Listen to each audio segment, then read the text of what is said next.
Welcome to Within the Frame, where we bring the most pressing issues across the globe into focus. I'm Kim Mok-yeon. This week, South Korea becomes the focal point of global economic diplomacy. U.S. President Donald Trump and Chinese President Xi Jinping are set to arrive for historic back-to-back summits. Key issues include a still unsettled $350 billion investment package with Washington, ongoing tariff negotiations, and China's delayed rare earths restrictions that could affect global supply chains. With major decisions unfolding on Korean soil, we take a closer look at what's on the table and what Korea needs to weigh up in the days ahead. For this, we are joined by Sunhyung Lee, Assistant Professor of Economics at Montclair State University. Welcome, Professor. Thanks for having me. And also joining us is Sung-Soo Eric Kim, founder and CEO at Datacrunch Global and Adjunct Professor of Yonsei Graduate School of Business. Good to see you, Professor. Thank you for having me again. So, let's start a discussion with Professor Lee. So, we are awaiting key summits. It's drawing near with President Trump and President Xi both set to visit South Korea during the APEC week. What's the economic significance of these back-to-back summits being held here in South Korean soil right now? Yeah, I think it's very important. As you mentioned in your intro, I think it's a very good test for the South Korean diplomacy and how South Korea can play as an important diplomatic platform for both the countries of the United States and China. As you know, U.S.-China talk is still ongoing, and two countries are trying to reduce tension, if you will, between the two countries. So it's an important moment for the timing and also how the global supply chain will change over time. Also for U.S.-Korea relationship, trade talks are happening, and as two countries trying to talk about stalls in some of the key issues, including the $350 billion investment, some of the issues with the $150 billion in the shipyards, and so all the things will be discussed moving forward. And at the same time, Korea-China talks have to be also being very watched for because of the economic issues and how Korea is in between the United States and China. And so as you move forward with the next couple of days during the APEC summit in Gyeongju, you'll see many of the headlines, and you'll see that a lot of important issues are going to come out from the summit. Definitely. So a lot of important events awaiting us in the next few days. So building on this, Professor Kim, so South Korea is going to take center stage on this so-called diplomatic super week. What are the key economic opportunities or risks that Seoul should prioritize? I think it's a great opportunity to talk with leaders once together with everyone at the APEC summit this time.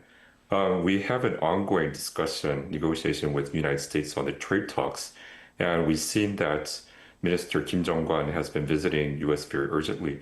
So we expect that there's going to be some kind of a more developed discussion to be discussed this time during APEC. I think that is one of the very important things that we have to consider. Alongside with the trade talk at the industry level, U.S. and Korea is already showing very significant progress in the cooperation. For example, the University of Missouri has launched a $1.3 billion nuclear research reactor, implementation project, which the Korea Atomic Institute and the Hyundai Engineering has signed an agreement to do the research study stage. So we are exporting the nuclear technology to the United States, and we need a lot of state and industry and government level supports in these kind of initiatives. So as a package deal, these kind of things will be all discussed during the APEC. We also have conversation with China to progress. We are having a conversation with China at the state level in a very long time, and it's very significant that Xi Jinping is actually visiting Korea. That also signals how much China is also willing to get into conversation with the United States to handle the tariff war situation. So Korea is in a central stage in this discussion, and I hope that we can leverage this opportunity to close an agreement with the trade talks between the United States and also have support from surrounding countries. Right. Let's hope we can make the most of these opportunities. But let's narrow a bit from now on. So first, on the South Korea-U.S. front, Professor Lee, President Trump says the tariff deal with South Korea is nearly finalized, but President Lee, on the other hand, highlights major unresolved issues. How would you read into this gap in tone and messaging between the two? Yeah, I think we have to look into the background of what's happening in the United States. As you're aware of, there has been a talk with the United States and Canada. However, that trade talk has abruptly halted after there was an ad in Canada airing a Ronald Reagan voice, which is a conservative icon for the United States. And Trump saw the ad and saw that, okay, this is not a good thing for the U.S.-Canada relationship, and so he halted the talk. And a couple of days later, he actually announced a additional 10% tariff against Canada.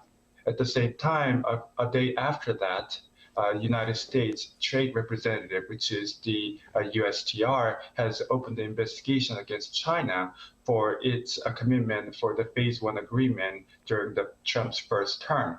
And as you recall, that was about how to reduce trade imbalance between the United States and China. And so as you can see, the United States has some issues with Canada and China, both the ally and the foe. And as you can see, the trade deal is very necessary for the United States at the moment.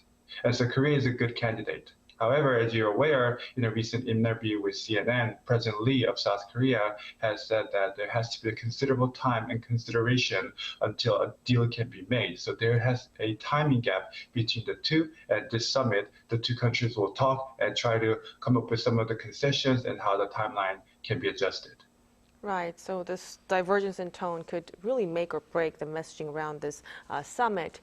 Now, from the perspective of local Korean firms on the ground, with Korean firms continue to expanding operations in the United States, concerns over labor, immigration, and regulatory unpredictability have been growing. Professor Kim, what safeguards do you think should be built into these investment deals to protect Korean business interests?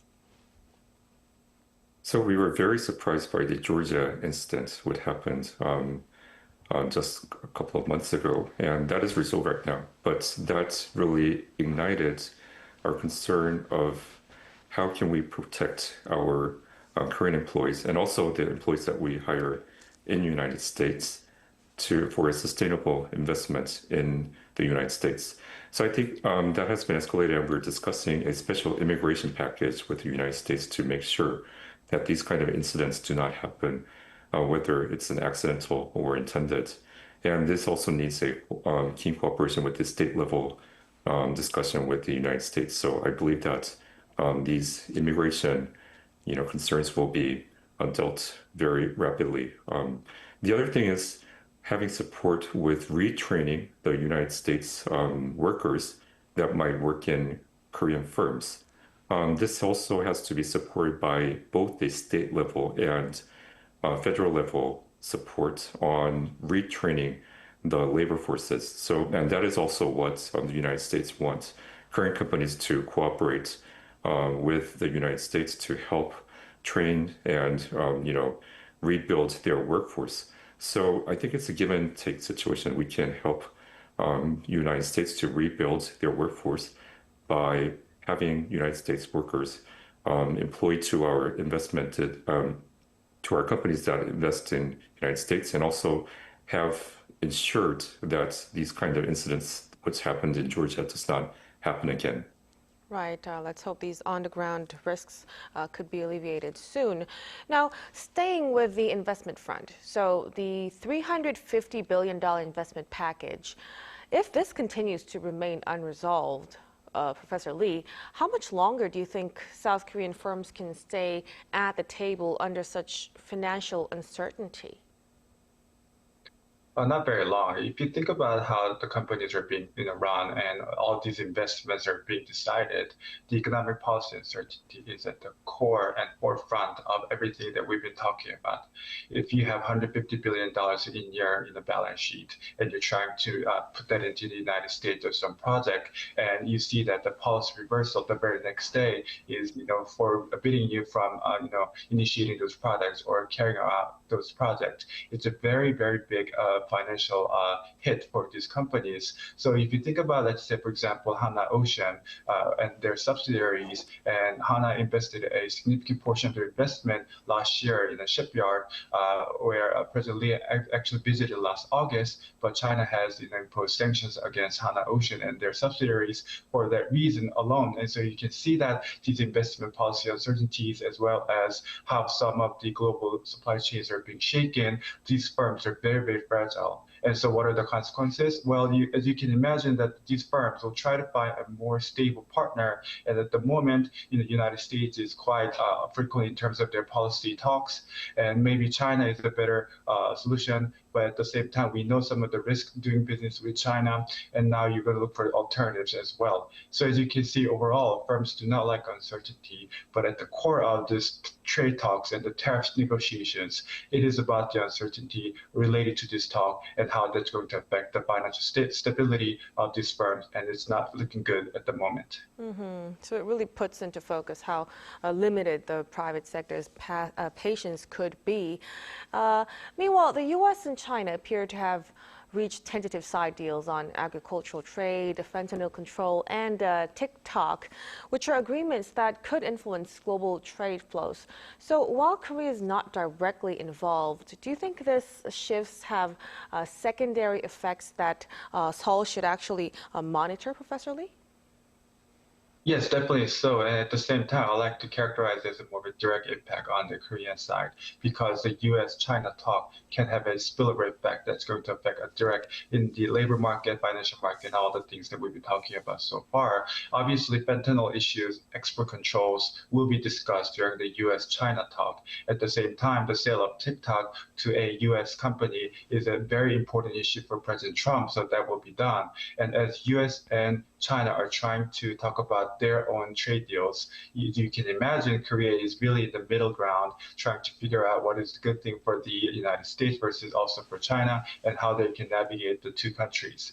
As I mentioned before, the Hana Ocean is a good example of what has happened with the potential consequences of relying too much on one side over the other, where, let's say, China has imposed sanctions against the Korean firm, against the trying to follow with the U.S. actions. And so moving forward, the Korea has a very, very important role in monitoring these two talks and try to figure out where the country stands out from this negotiation. Oh, well, it definitely seems to have future and ripple effects. Now, let's shift a little bit now to critical materials. Professor Kim, China has agreed to delay rare earth export controls for a year. What kind of strategic advantages or limitations does this present for Korea's industrial and trade security as well? So we just saw that Trump and Datacrunch had an agreement for cooperating in critical minerals just yesterday. The reason why the United States is reaching out to Japan is because they have the refining technology.